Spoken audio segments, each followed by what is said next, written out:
जसले तपाईलाई मन पराउँदैन उसले तपाईको बच्चालाई पनि मनै पराउँदैन क्या। यो चाहिँ एकदम 100% सही कुरा हो है।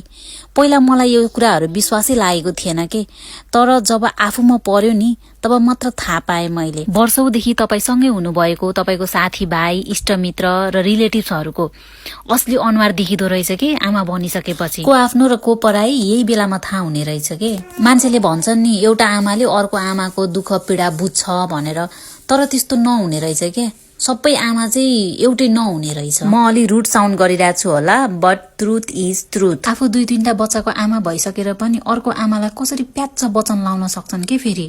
भोगाई एउटै होइन र, दुःख एउटै होइन र, पीडा एउटै होइन र। फरक यति हो कि कसैको सी सेक्सनबाट डेलिभरी हुन्छ भने कसैको नर्मल हुन्छ, तर बन्ने त आमा नै होइन र। फिलिङ्स इमोसन त एउटै हुन्छ नि, आमाकै हुन्छ होइन र। यदि माया र सान्त्वना दिन सक्नुहुन्न भने वचन पनि नलाउनुहोस्, किनकि एउटा सुत्केरीमा भएको आमाले तपाईको वचन जिन्दगीभर बिर्सिन सक्दिन के। झन् त्यही माथि उसको बच्चालाई घृणा गर्नुहुन्छ भने उसले तपाईलाई कहिले माफ गर्न सक्दिन।